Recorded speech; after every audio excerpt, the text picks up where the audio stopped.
Takže čau všichni, vítejte u dnešního videa a v dnešním videu mám nové pozadí, které jsem si koupila, to je jedno. Budeme vyrábět sliz. Nebude to jakože můj vlastní sliz, který si jakože já udělám, ale bude to sliz, který jsem si jakože koupila, ale musím se udělat sama. Takže tady jsou ty věci, které byly v tom balení. Já jsem to už rovnou rozbalila, protože ta krabička byla pomačkaná, protože jsem ji já pomačkala, rebel, že? Tak si jdeme podívat. Takže je tu návod, lepidlo, aktivátor slizu, asi soda, soda, barvivo, lžička, tady někde míchátko, tady je lžička. A je to všechno v pytlíku s takovým tím zabíracím a otevíracím balení.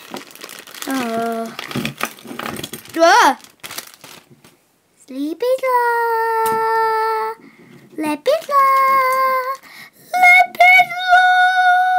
OK, tady je návod.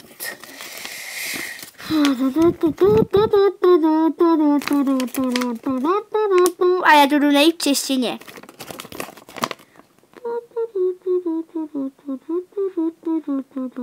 Tady to je manuál. Nalej 50 ml lepidla. Takže celý lepidlo. Protože má 50 ml. Snadno otevíratelné. Takže tady máme toto lepidlo. Pojď, já. Lepidlo. Samozřejmě si ten sliz můžete dělat i podle tohoto a nemusíte mít tu sadu. Můžete si udělat se svojich přísad. Jelikož já jsem neměla jedlou sadu ani aktivátor sliz, tak já jsem se nemohla udělat. Ale teď mám aktivátor slizu. Takže jdeme dál. Přidej 2 až půl kapek barevného ingustu a maximálně 2 lžičky kypřičného prášku. Takže máme tam dát přibližně 2 až 8 kapek tohoto. Zřejmě. Fakt netuším. Asi jo. Protože tady je napsáno přidej 2 až 8 kapek barevného ingoustu. Takže to je asi tohle. Takže 1, 2, 3, 4, 5, 6, 7, 8. No nic, je to nějakých těch kapek, možná i víc.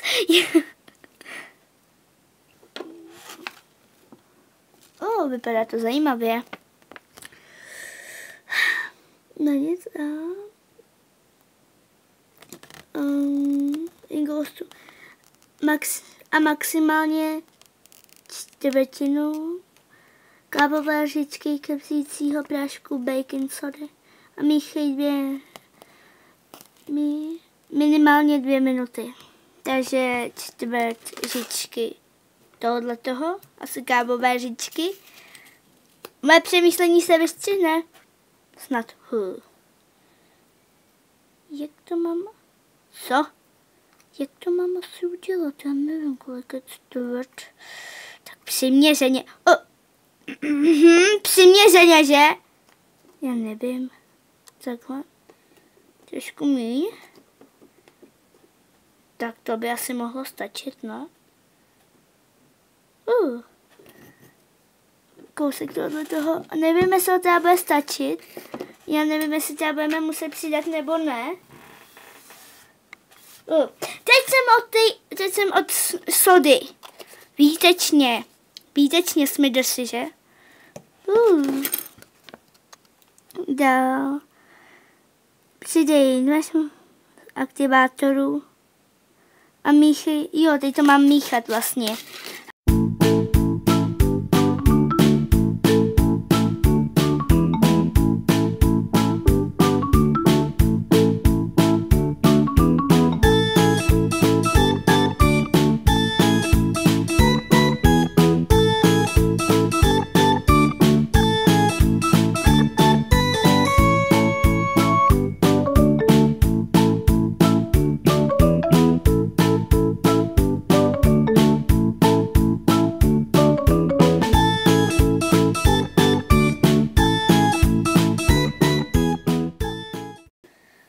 Nevím, jestli se to tam míchala 2 minuty, ale snad jo.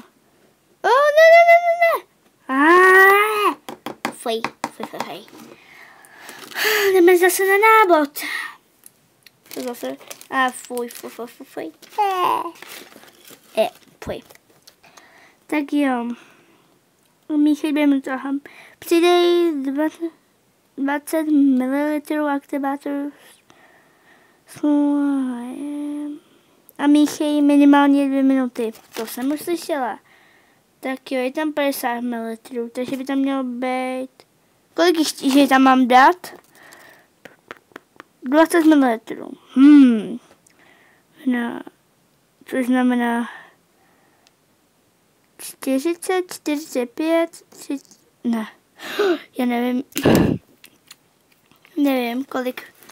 Tady je 50, což znamená, tady je 25. Když tam mělo být 30. Tady je 30.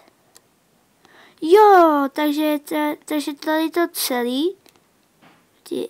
Raz, 2. Co?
Myslím, že to míchám už 2 minuty.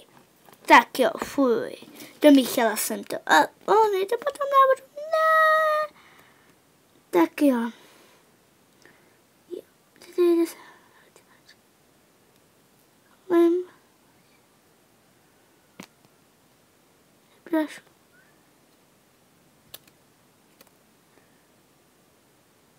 Tak jo, 5. krok. Přidej rozmrzlou aktivátoru. To jsem udělala. Akorát jsem přidala jenom něco. Ale asi ještě, aby jsem tam... Ale i takhle to teď boží. Wow. Já to asi nechám takhle, ale návod mi radí tohle, ale já na to kašlu na návod. Fuj, už se to zase namočilo do té žečky, nebo co si. Nebo do toho párátka, že by... Jo, je to nějaký párátko. Já přesně nevím, jak se tomu říká, budu to říkat párátko, ano, je to párátko. Je to párátko, vám říkám. Ten slad je boží. Takže se ho můžete vyrobit i doma. A já se s vámi těším u dalšího videa. A tak čaute. A další video možná bude room tour a možná i speciál.